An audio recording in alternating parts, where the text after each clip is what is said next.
paper copy?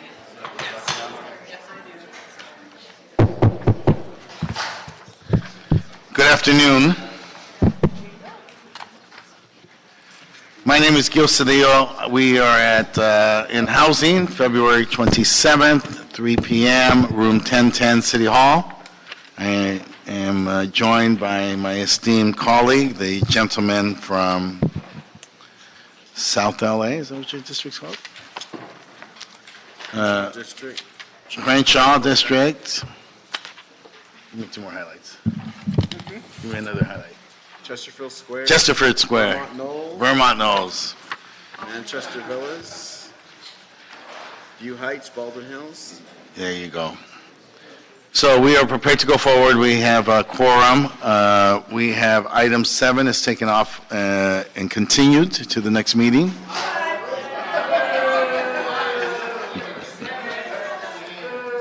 Stay focus on solutions.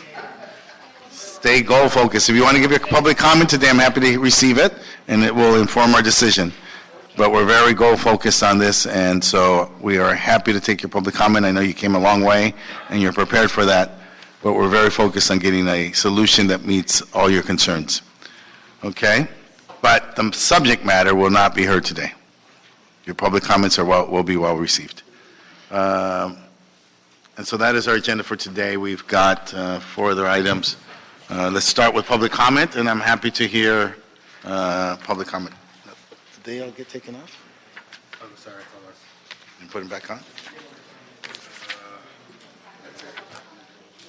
Hold on a second.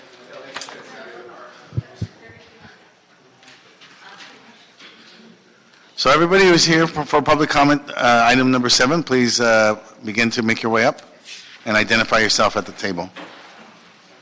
Here we go. Oh, you're back on. Okay, I'll call you up. Doug Carstens. Doug's here. I saw you. Mickey Jackson. Stan Chapman. And Thomas B. So just for folks who are a little confused back there, because I get over here, they don't have to go and hurry up and sign up for public comment now if they sign for 7. Yeah. That's all. Yeah, we're good. Sir. Good afternoon, Honorable Chairman and committee members. My name is Doug Carstens. I'm an attorney with Chatton Brown, Carstens Mentier, and we had actually submitted a letter. It was just yesterday, but we sent it to the legislative assistant. And in that letter, we had explained what our strong suggestions for this ordinance are. A question that I asked right off the top, not in the letter, but I want to ask right now and here is, whose hardship is it anyways? I mean, this is a effort to expand a hardship exemption for people who will not be supplying the replacement housing. The hardship is really suffered by the people who are displaced. So we ask that you would not apply this to things that go back as far as June 2017, that it just applies to applications in the pipeline, and that you tighten up the requirements for this exemption to require at least a declaration under perjury or something that is real evidence, not just the vague statements, and also provide notice. We ask notice to be a very important item as well. Thank you.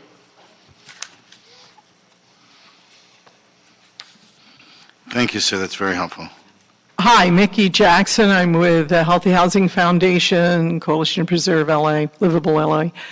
I really would ask that you not do this at all.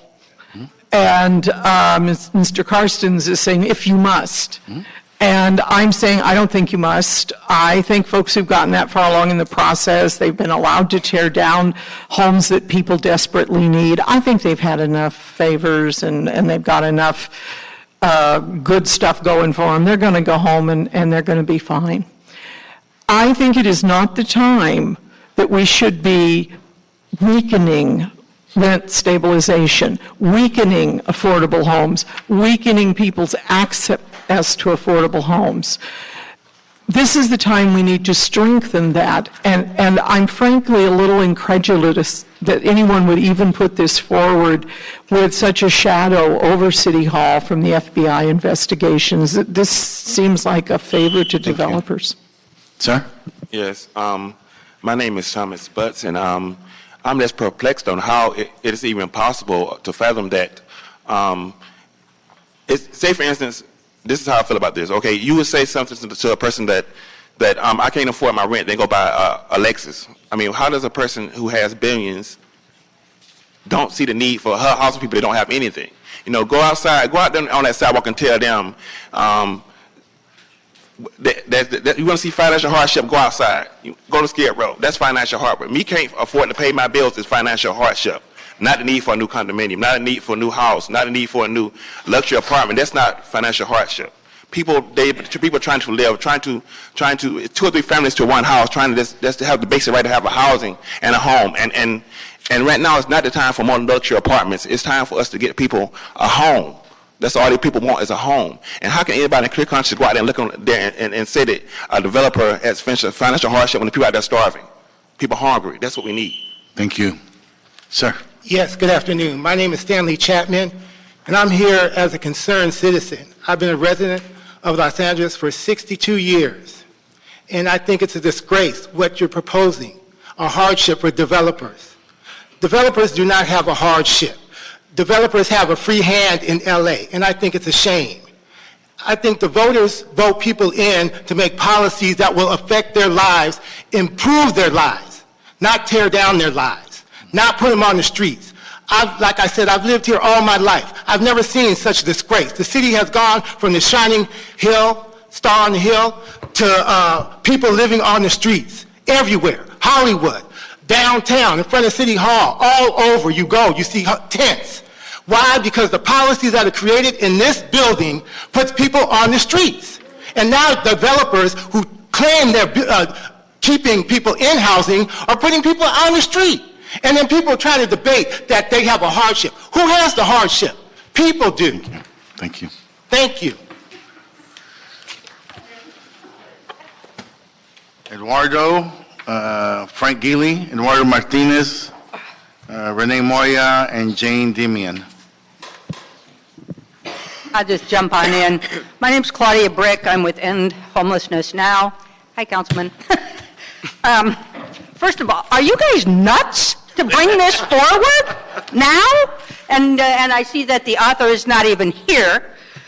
I have never in my life heard that there was a developer or a landlord who had a hardship, ever. Developers will always develop, and so far the city would just as soon like give away the store to them. That has got to stop or you're all going down with the FBI. In the face of already rising rent Hold the time. Mr. Chairman, I have a question because I really want to understand this and maybe haven't researched as well as I should have. So folks keep referring to developers in terms of people who are developing apartments now, but is it the thinking that the rent stabilization ordinance is applying to new buildings? Not necessarily, no. I'm genuinely curious about why developers are being referenced as opposed to apartment owners or landlords. Well, I can specify apartment owners and landlords if you like. No, I just didn't. I really didn't I just know. think it's ridiculous to attack the rent stabilization ordinance. And if you truly believe that there are landlords and leaseors out there who are under hardship, have them submit an audit, open their books. I call hooey. Thank you.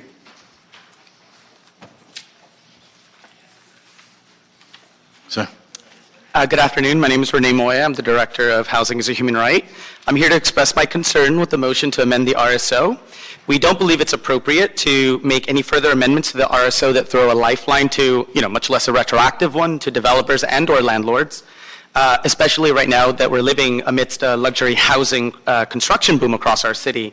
We believe it's imperative actually that the City Council strengthen the RSO in favor of the vast majority of the residents of LA who are tenants and not provide another sop to the very folks who are contributing to the crisis. To that end, I'd like to mention a report that was just released today entitled Our Homes, Our Future, How Rent Control Can Build Stable, Healthy Communities. The report pulls together a wealth of studies that back up our assertion that rent control works better than any public policy options available to us. Rent control works fast. Rent control is an absolute necessity if we are to tackle the housing affordability crisis in this city. This is why I'm here to ask the committee to look into ways to strengthen our RSO and to lobby our legislators in Sacramento so that they can actually move towards reforming and or repealing Costa-Hawkins and the Ellis Act. Thank you very much. Can you forward that report to us, Absolutely. please? Thank you. My name is Jane Demion. I'm an Assembly District 51 delegate and a member of the LA Tenants Union. We have an affordable housing crisis in our city that has reached emergency proportions. The city should not allow rent-controlled housing to be torn down. But if that housing is torn down, we need to rebuild more RSO or affordable housing units in its place. That's what this ordinance is for.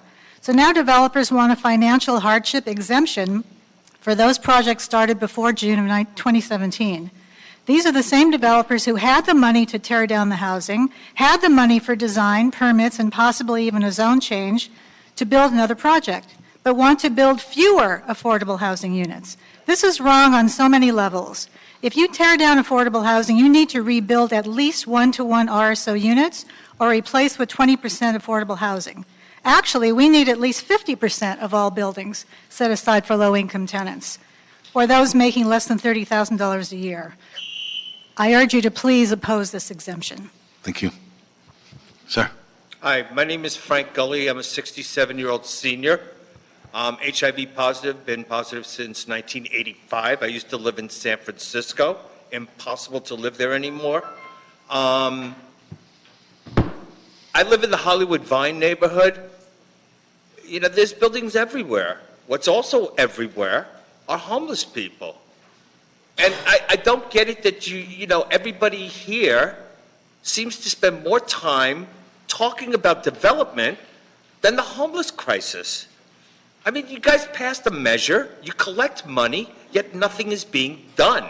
And then you come up with this stupid idea, hardship, severe suffering or privation, deprivation, destitution, poverty, austerity.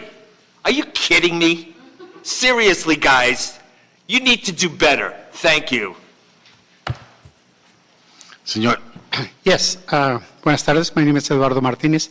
I'm also a member of the HIV Commission, but right now I'm just speaking on behalf of Healthy Housing. I'm 63 years old, HIV positive. I use Section 8 housing. Otherwise, I would be right now homeless.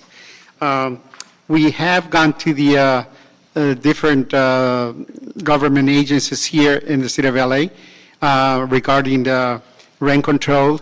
Last year, we were defeated, but why we are not using the money from a Proposition HHH? We have not been using to build affordable housing. We should be using the money instead of giving developers another pass to bend the law in their favor. Homeless is a very, very emergency situation in the county of LA. You see homeless, like my colleagues told you, from Long Beach to Sacramento to Bakersfield, especially here in LA, and mostly Latinos and African American community. Let's not give them a break. Thank you. Thank you. Carlos Aguilar, Walt Centerfit, Guadalupe Gonzalez, Michelle Black.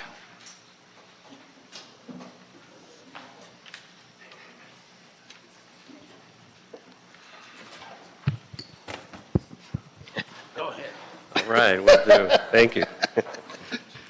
Carlos Aguilar, Coalition for Economic Survival.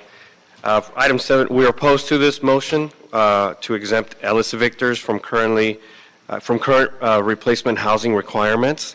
These are not small mom and pops. Ellis evictors are rich developers who purchase RSO affordable housing for the sole purpose of converting it to high-priced housing and evicting existing tenants.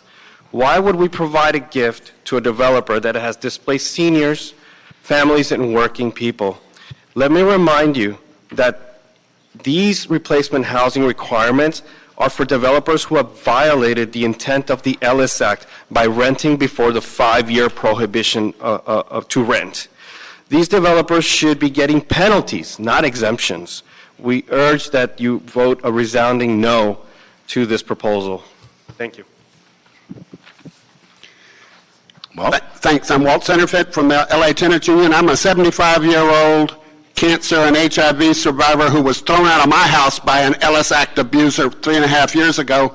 And we've been fighting against this unjust law ever since, and we took some of our anger to help found and build the LA Tenants Union, which we're proud of, to fight on behalf of people who are being thrown in the streets because of abuse of laws and frank out just greed. So just look at the optics of this thing. These are people who are already supposed to not be doing this, as Carlos said.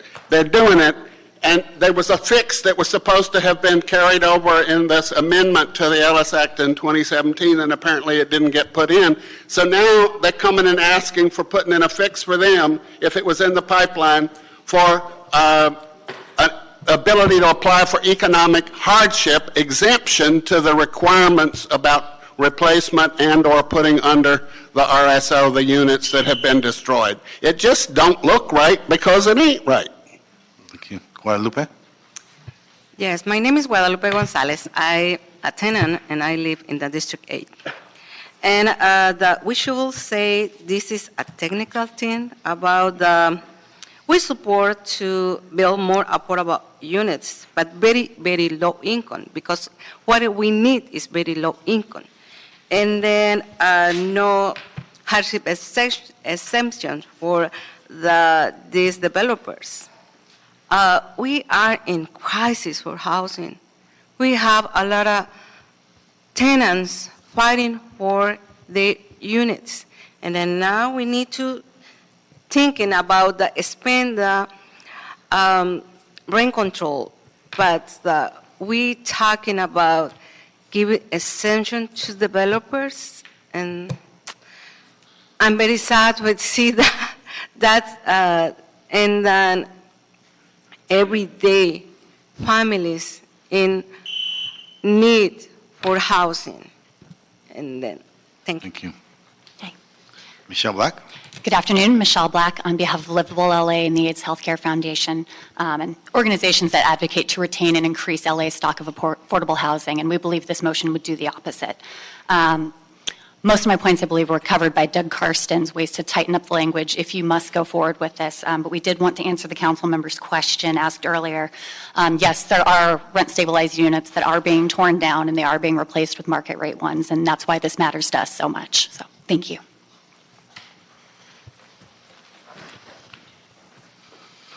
Susan Hunter, Summer Reese, Payne Terry, and Jorge Castaneda.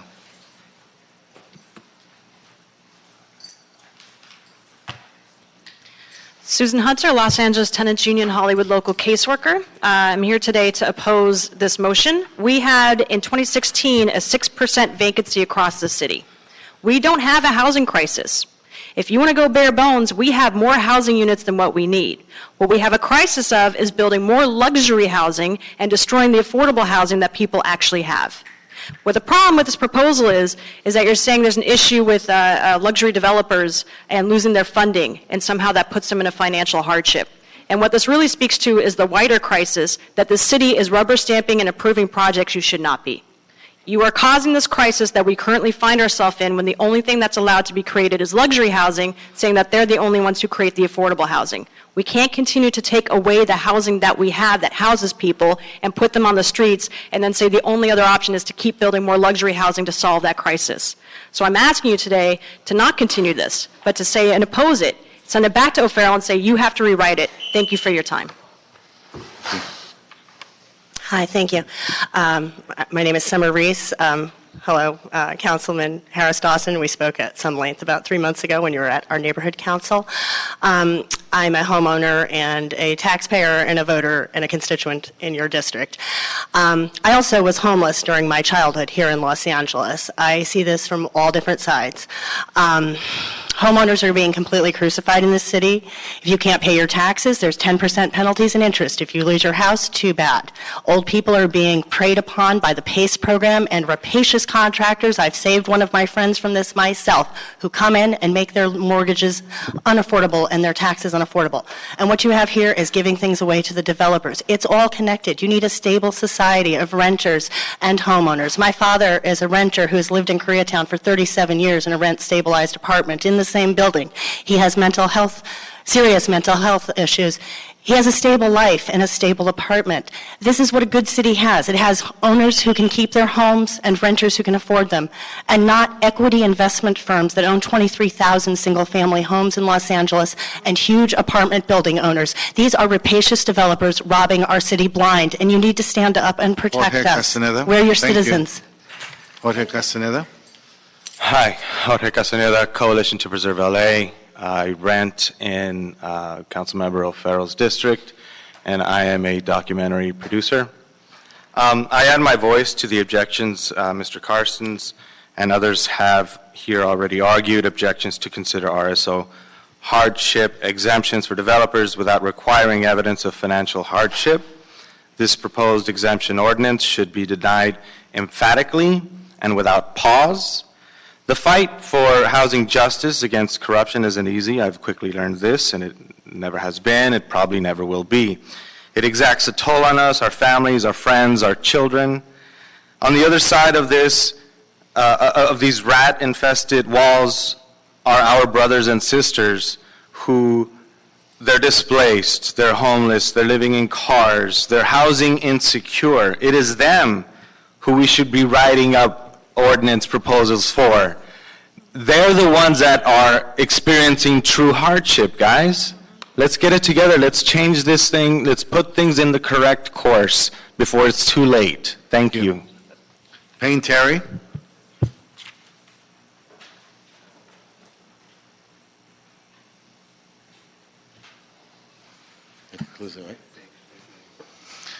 Okay, thank you very much. That concludes public comment on item 7. We want to do a general public comment. Susan, you want to return? And Renee Moya.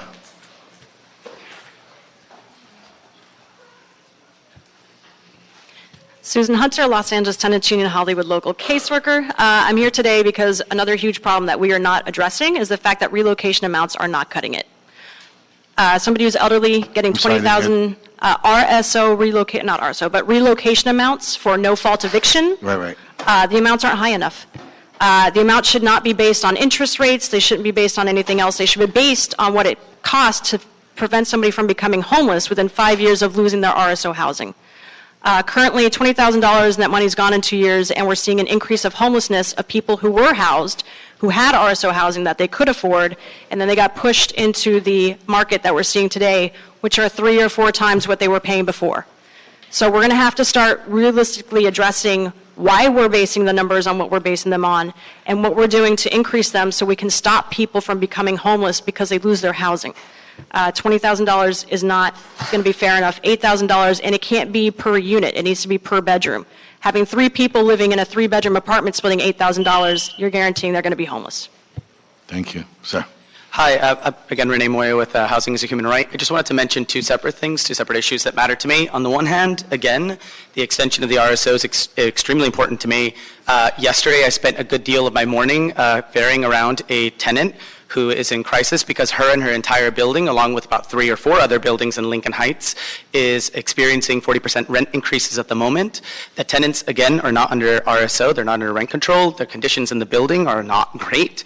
And the landlord, despite the fact that we've had a number of negotiations, refuses to budge on the question of base rents. And so, again, this is why I'm lobbying strongly for you folks to try a little bit harder, basically, with our folks in Sacramento to push for an extension of the rent stabilization ordinance here in LA through cost, Hawkins repeal.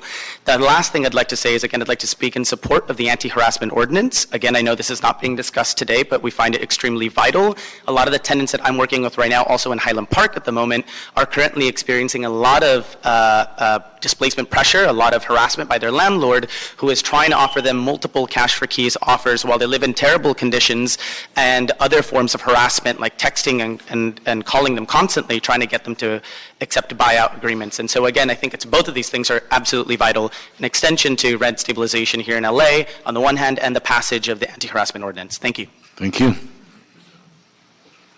Okay. Mr. Herman, I saw you here.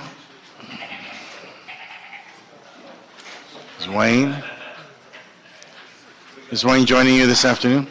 Pardon? Wayne? Wayne? Which Wayne? Should be here. I don't see him. 2 minutes? 3? You have 3 minutes.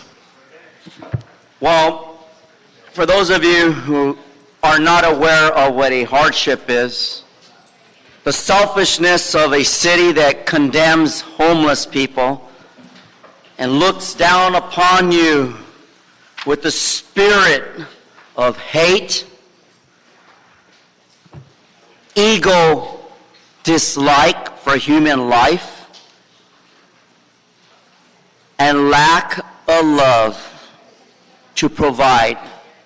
See, money is evil, but money gets you fucked anywhere, any place, anytime.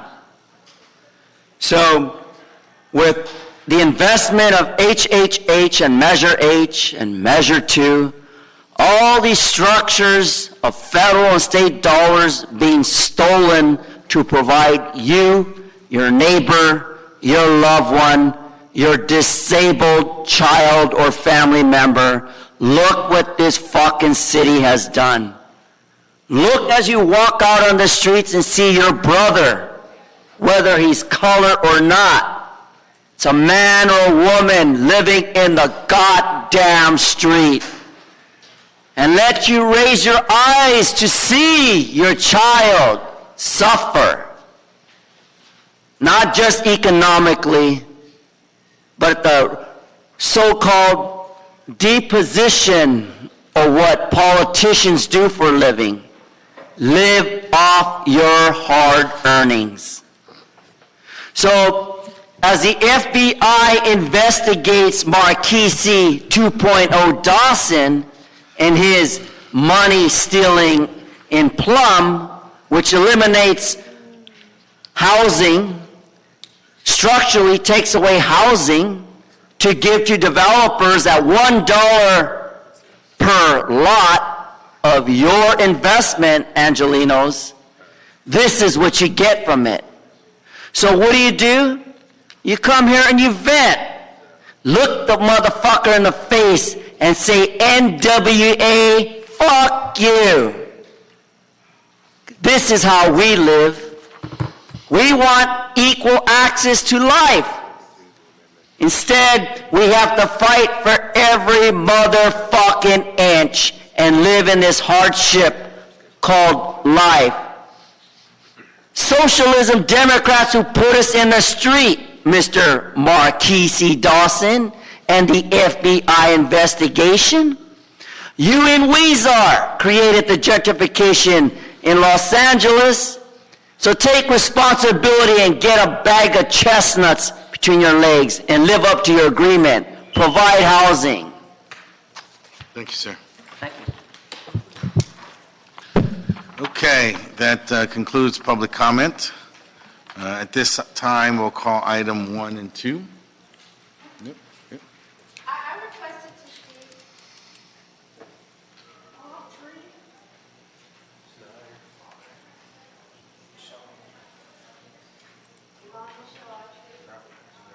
Nothing there. I don't have you here. You want to come up and give a 1-minute public comment? Yes, I requested to speak on all the items and the public comment. I believe I submitted. There's no record of that, so just please come up and make a public comment. Yeah, well, we thank We're comments. here waiting for you. For that. Yes, I'd also like to go on the record requesting the construction of more affordable housing. I find after being a resident of downtown for 16 years, that now we should have a plethora or a greater availability and accessibility of affordable housing, that actually it is just the inverse. As a resident of the Alexandria, I find that my neighbors are targeting me, sexually harassing me, I think in an effort to force me out so that they can raise the rent to market rate, because downtown now is viable residentially as well as it's always been commercially viable. So in spite of that, I know I have a right. We have covenants with certain buildings. LA County has worked very hard for that, but we need more affordable housing. We need a refuge for women and also children so that they're not victims of the pedophiles. I live next door to a pedophile, and children and women need safe refuge, safe haven, and safe spaces. Thank you so much. Item number 1. Item 1, communication from the mayor relative to the appointment of Mr. Rashad Rucker-Trapp to the Commission for Community and Family Services for the term ending June 30th, 2022.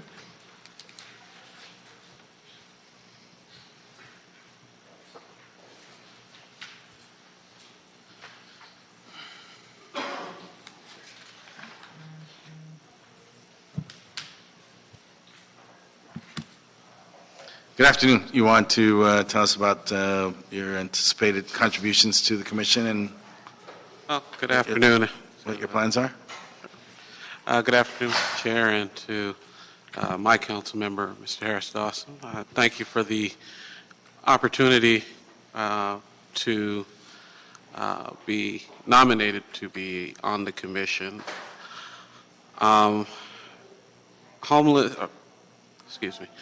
Housing, of course, is a huge issue in the city of Los Angeles, and as well as high prices in the cost of living as well. And on the commission, I am hoping to have the opportunity to be a voice in those concerns, presenting ideas, and hopefully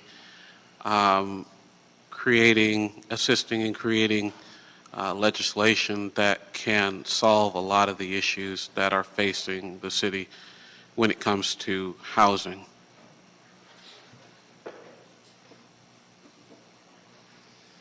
Used to work for me. Forgive me.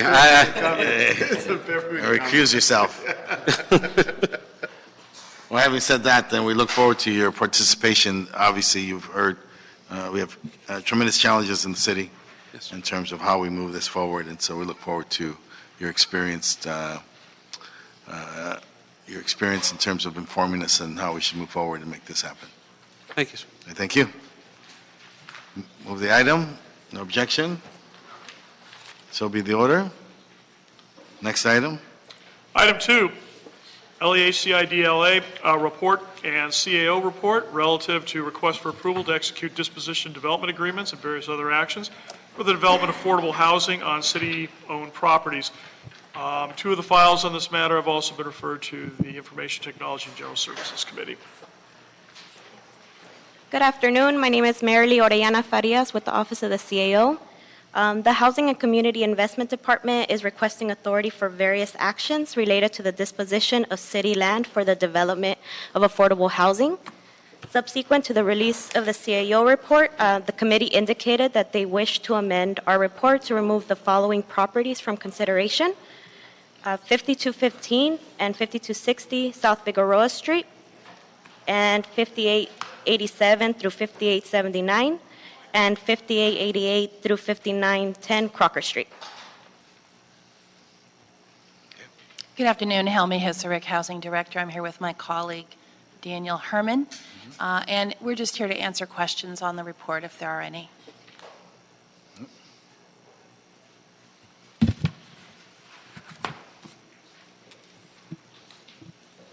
Just move to receive the report. Yeah. So motion to receive the report as amended? So be the order. Thank you. Thank you. Thank you. Item 7 is continued for 2 weeks. We can move to consider items 3, 4, 5, and 6 on consent. Is there any objection to that? No objection. Items 3, 4, 5, and 6 are moved on consent, so be the order.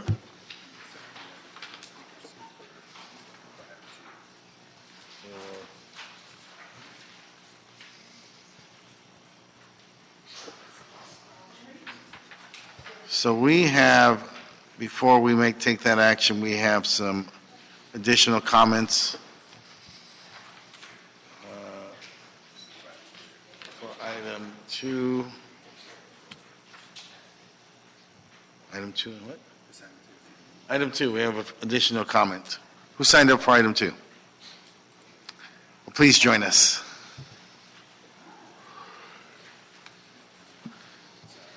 Councilmember, we are very happy to see you. We apologize we didn't note that on our new electronic display here, but the city is transitioning forward, millimetering forward into the age of technology.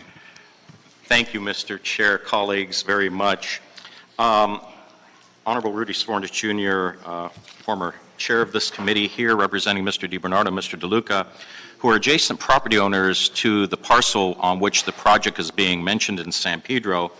One of the things that staff didn't mention just now is that we have a letter from the CAO's office asking that the San Pedro projects be continued, and that wasn't mentioned today. And so I think we need to do a pause and have staff come back, because the CAO has requested that the San Pedro projects be held in committee, and that items 1 and 2 and the actions before you today not happen. And so it seems to be we have a fumble on the play. And so I think we need to address that. And then I would like to reserve some time to make my comments, because of they're not following through on what the February 19th CAO report is asking this committee to do. Okay. That would be the property at 1637 Wilcox? No, sir, it's the one in San Pedro, the 462 West 9th Street. Was the item pulled from the agenda? I think we need to. For the record, could we please cite the council file numbers in question? Because that's the only way to really track these. Council file number is. There are multiple council file numbers. For the one that is issue here, it's A, D like door, M like Mary, 2018, 5752, D like door, B like Bob, SIP. It's not a council file. Okay. And the council file numbers will be 15-0450 and 15-0450-S1. Those were still on the agenda today, and we're here to speak on those items. If they've been pulled from the agenda, as we would say during my tenure, hip, hip, hooray.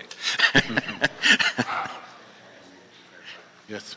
Yes, Helmy Hisrick Housing Department. The item that they're referring to is in the HCID report, but it is not in the CAO report.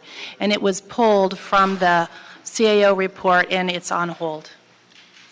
So it was not before your committee today. And the address of the project is 462 West 9th Street, and HCID had proposed a disposition and development agreement, but that has actually been tabled, and there's continuing conversations within the community. And I would assume also that the transfer of the property, as was itemized in item number 1 or 2 in the report, was also withdrawn, and that's not going forward today either.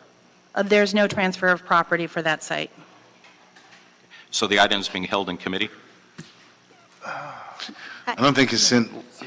It's Good not. afternoon. Yes. I want to note that subsequent to the release of HCID's transmittal, HCID requested to remove the following properties from consideration, which includes 462 West 9th Street in Seed Council District 15 and 1637 North Wilcox Avenue in Council District 13. So, Mr. Chair, where does that leave the item? Is it held in committee, or is it not being considered by committee? It's been pulled back by the departments? That's, I believe it's, From yes, the- Helmy, please. yes, from the Housing Department's perspective, it's pulled back and it's not before the committee. Right, I do not believe it's before us. May I, Yes, now please. that we had to correct that, may I? Councilmember, yes, please. Thank you so very much. The issue today, why in good judgment that the staff pulled this back, is that there seems that there may be some encumbrances on the property, is that the folks that are here today, and I would like to ask them to stand, who are the adjacent property owners of this lot. This is a meritorious project. It's just the wrong site. This should have never been considered and determined surplus by the Transportation Department. They said that it's not a revenue-generating lot, and the reason why is because the city pulled the meters out of the lot 4 or 5 years ago in order to improve parking in the area. Many, many years ago, prior to my tenure on the city council, the neighboring property owners invested monies, tens of thousands of dollars with the city, to procure the lot and develop the lot and to help the businesses. One of the things that I'd like to do, and maybe I could give it to the clerk to distribute to you, because a picture says 1,000 words. This is a copy, and I'll bring it over to the clerk to give to both of you. Thank you, sir. Councilman, I want to give you all the courtesy that you deserve as an honorable, but at the same time, I want you to note that this is not before us. Right. And so since it's been taken back, you don't want to go And so one of beyond the things that due. what we would like to respectfully request is that when this item does come before us again, is that these nice folks who have the properties next door, they were never notified of this issue until it appeared before the Planning Commission. And so we would like to make sure that the next time around when this issue is brought forward before the City Council and the City Council Committee, that the proper notice is given. And we Thank you, and I thank all of you who have made this journey north to come up here before the committee. Well, welcome to the City of Los Angeles. To this part of the City of Los Angeles, you're welcomed. But please note that we will be sure to give you notice as this matter moves forward. It's not before us at this moment, and so once it does come before us, you'll get notice. But I trust that matter and that information will be addressed to you, and this matter may be resolved before that. Thank you for coming. Thank you, Chair. I don't think it's necessary. Thank you, colleagues. Thank you. So, Mr. Chair, just to sum up, are we going forward with all these with the exception of 150450 and 150450 S1? Would that be correct? I believe that's the case now, right? Correct. Okay, then we'll continue those to hold them in committee. Thank you. Very good.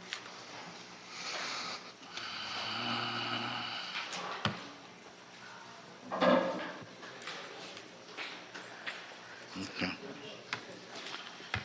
Any other matters before us? That clears the desk, Mr. Chair. That clears the desk. I thank all of you. This meeting is adjourned.